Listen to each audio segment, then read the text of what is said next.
UC Berkeley was forced to cancel an event featuring Breitbart News editor Milo Yiannopoulos after violent protests erupted on campus. Demonstrators reportedly threw a series of smoke bombs and flares, causing a fire. Some protesters pulled away metal barricades as police in riot gear guarded the building. UC Berkeley over a controversial speaker. One man was dragged out of his car and beaten. Thousands of students left yards of destruction behind here, from piles of burning debris to smashed in ATMs. ABC's Lana Zak explains the president is now weighing in on Twitter. The University of Berkeley is rebuilding today. Overnight, violent agitators launched fireworks at police. A generator set on fire. The campus erupting in flames before a scheduled appearance of a self-described right-wing internet troll and Breitbart website editor Milo Yiannopoulos. We saw something that we have never seen on this campus before, and that was a group that came in uniform, covered in black. The demonstration started off peacefully. We will not tolerate racism or sexism. And then officials say about 150 people with black masks and small weapons arrived, inciting violence. The agitators launched fireworks at police firing back. A Trump supporter pepper sprayed. The university canceled the speech. Yiannopoulos taking to Facebook. Because they're so threatened by the idea that a conservative speaker might be persuasive and interesting and funny and might persuade, might take some people with him. They just have to shut it down at all costs. Supporters and protesters alike decrying what took place. I decided to come to see if I could get in, see what he had to say, and see the marketplace of free speech ideas come about. And it just got shut down by a bunch of people in black bloc. This is uncalled for. This is not going to get no message across. President Trump tweeted that perhaps Berkeley should lose its federal funds after the speech was canceled, but Berkeley's chief of police say no students were involved in the violence or vandalism. One of the issues that could make it all the way to the Supreme Court is the president's executive order on immigration. Tonight, hear the new backlash and the White House in damage control. The press secretary today saying this was not a, quote, ban in the first place. But President Trump used that word himself, and it turns out so did the press secretary.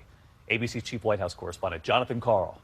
In the face of mounting legal challenges and a growing political backlash, Secretary of Homeland Security John Kelly stepped forward today to defend the extreme vetting executive order. This is not, I repeat, not a ban on Muslims. Despite reports that he was blindsided by the details of the executive order, Kelly insisted his staff helped write it, and he had seen several drafts himself. Clearly, it was this whole approach was part of what then candidate Trump talked about for a year or two. So we knew all that was coming. The Trump administration is battling these images. Families detained at airports when the ban on refugees and people from 7 majority Muslim countries went into effect.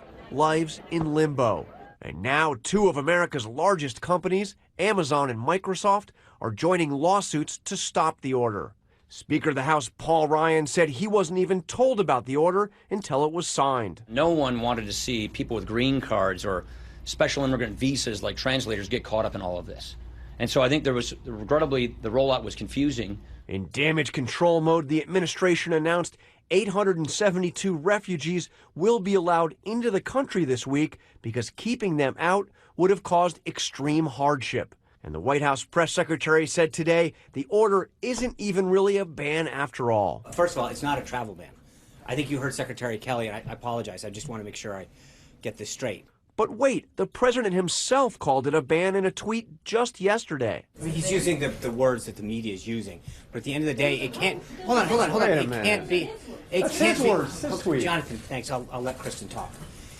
It can't be a ban if you're letting 1 million people in. If 325,000 people from another country can't come in, that is by nature not a ban. And Spicer himself has called it a ban twice over the past several days. It's a 90-day ban. The ban deals with 7 countries. And this was the president on Saturday, the day after he signed the executive order. We're going to have a very, very strict ban, and we're going to have extreme vetting. We tried to ask about that today. Sean, I'll see you tonight. The president also said a very strict ban on Saturday. He called it a very strict ban. Was the president wrong? The mayor of New Hope, Texas, says that people have shown, quote, overwhelming support after she came out as a transgender woman. In an open letter to her town, Mayor Jess, formerly Jeff Herbst, writes, As your mayor, I must tell you about something that has been with me since my earliest memories. I am transgender. She went on to write, I live my life as a female now, and I will be performing my duties to the town as such. With us now from Dallas, Texas, is Jess Herbst and her wife, Debbie. Mrs. Mayor and Mrs. Herbst, thanks so much for joining us. We appreciate it. You're welcome. Thank you for having us. Yes, thank you. Mayor Herbst, what prompted you to write this letter to the town? And tell us how the community has reacted to it. Well, I'll start with the second one first. The community has been, as I said, overwhelmingly supportive. Everybody has expressed their desire for me to remain as mayor. Everybody has been just wonderful. The reason I wrote this letter was last year when I was appointed mayor. I was appointed, not elected. I was elected to my position as alderman and mayor pro tem, but our previous mayor passed away. So I was appointed to that position. And I realized if I was going to be mayor, that I had to let people know about this. I could not be mayor and be honest with the citizens and be Jess. I had started 2 years prior to that with HRT, and my original thought was just to kind of resign and slip off and live my life alone. But the town needed a mayor. It was handed to me, and so the only thing I could do is to tell everyone. I wanted to tell people face to face, but that's impossible to do with even just a town of 700 people. So I told all the council members one at a time, face to face, by my planning and zoning board, my family, my friends. I realized that once I told the city that everyone in my life would know, so I had to take a little time ahead of and make sure that people that I'd gone to school with, that people that I worked with, everybody knew. Once I had as many people out of the way that knew and understood, I was down to just the general citizens, and the only way to address them was to either go door to door, which was a daunting task, or to write this letter and post it on social media. So I wrote the letter, I rewrote the letter, I rewrote the letter. My wife looked at it, my daughters looked at it, and then I posted it about 2 weeks ago. Over 1,000 police raiding 54 homes, businesses and mosques. A mass operation across central Germany in the early hours of Wednesday morning, culminating in the arrest of a Tunisian man suspected of plotting an attack. The 36-year-old asylum seeker found in Frankfurt now under investigation. He's thought to have recruited and trafficked for Islamic State here since 2015, building up a network of supporters to carry out terrorist attacks in Germany. He's among 15 others also being investigated. German police arrested 3 men in Berlin over suspected links to Islamic State militants, saying they plan to travel to the Middle East for combat training. Attack plans were at an early stage and no concrete target had been chosen, but prosecutors say the operation had smashed an extensive network. The Frankfurt suspect is also wanted in Tunisia, where he's thought to have been involved in the deadly militant assault against the Bardo Museum in Tunis. In Germany, nerves are still on edge after failed asylum seeker Anis Amri killed 12 people by ploughing a truck into a Berlin Christmas market. The worst of a spate of attacks on civilians in the country. It looks like Hillary Clinton is prepared to be back in the public eye. According to the New York Post, the former Democratic presidential candidate is planning her comeback tour. The Post is reporting that Clinton is going to be on the speaking circuit again, and she's writing a children's book. The Associated Press reported that Clinton will also be writing a book featuring a compilation of personal essays inspired by the hundreds of quotations she has been collecting for decades. Clinton commented on the project saying, "These quotes have helped me celebrate the good times, laugh at the absurd times, persevere during the hard times, and deepen my appreciation of all life has to offer."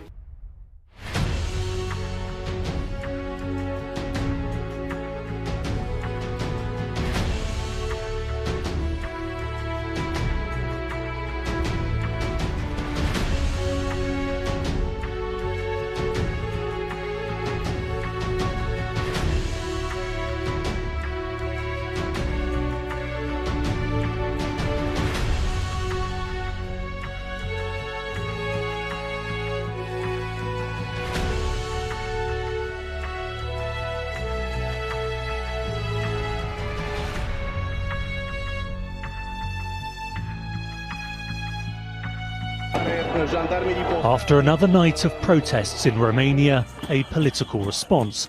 The crowd of more than 150,000 braved sub-zero temperatures, protesting against a decree which could see politicians convicted of corruption walk free.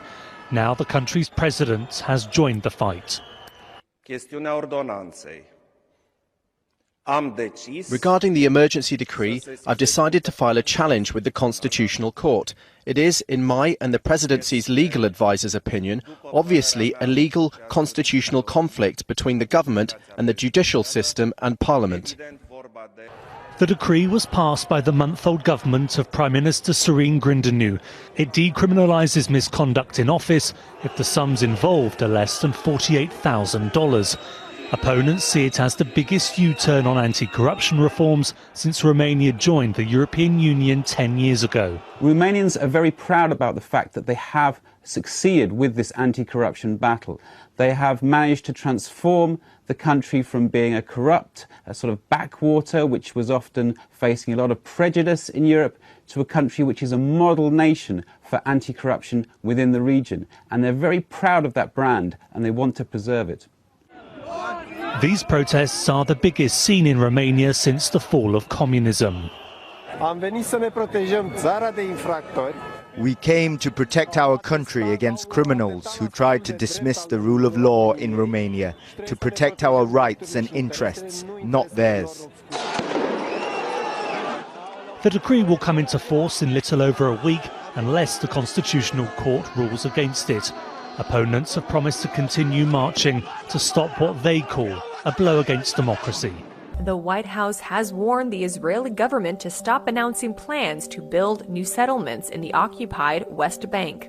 This decision could signal a breach in the very warm relationship between President Donald Trump and Israeli Prime Minister Benjamin Netanyahu. Netanyahu's office announced Wednesday that Israel planned to build 3,000 new settlement homes in the disputed territory, which it has occupied since 1967. The new White House issued a brief statement in response, saying the new administration has not yet taken an official position on settlements, and that new construction in the West Bank may not help achieve peace in the area. Palestinian Foreign Ministry has urged the new US government to start acting in a way that helps the peace process between Palestinian and Israeli forces. The ministry said Palestinian diplomats said the US had repeatedly declared unconditional support for Israel while remaining silent over daily Israeli violations. It called on the Trump administration to reject Israeli Prime Minister Benjamin Netanyahu's conditions for peace talks. Netanyahu said last week that Palestinians must recognize Israel as a Jewish state and accept full Israeli control of security in the region. Returning to Palm Beach as President Trump. Tomorrow, Air Force One will land at Palm Beach International Airport, and there are increased air and road travel restrictions, as you can well imagine, with fresh security, presidential-level security in place as President Trump will visit his Mar-a-Lago estate this weekend. He may attend the annual Red Cross Ball there Saturday night. You may also see a huge military aircraft, Air Force transport plane, sitting on the tarmac at PBIA. It can and often does carry equipment needed for a presidential visit, including his limousine, known as the Beast, and can often carry Marine One as well. Last night, veteran political writer Steve Clemons tweeted that some White House employees were fired and escorted out. He first tweeted, "Reports coming in that some Secret Service manager-level personnel forced to resign tonight and escorted out of EEOB." Later, he corrected himself, saying, "The @Secret Service responded that they are not the agency that had management changes last night. Another agency did. I have confirmed that the Chief of Information Security at White House, forced to resign, was error in tagging him as Secret Service. Others, not sure how many, attached to White House security, cybersecurity, info security, resigned last night and escorted out of EEOB."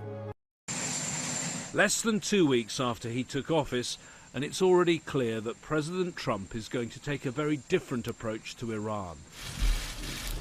His national security advisor came to address reporters and gave this stern warning to the leadership in Tehran. President Trump has severely criticized the various agreements reached between Iran and the Obama administration, as well as the United Nations, as being weak and ineffective. Instead of being thankful to the United States in these agreements, Iran is now feeling emboldened. As of today, we are officially putting Iran on notice. Thank you.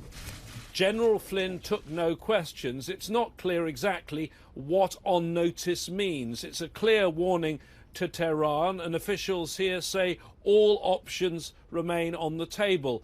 They also say that the warning came here from the White House rather than the State Department because of its importance. Yemen's devastating war continues to claim civilian casualties. General Flynn says Iran has been supplying Houthi forces who control much of the north of the country, including the capital Sana'a.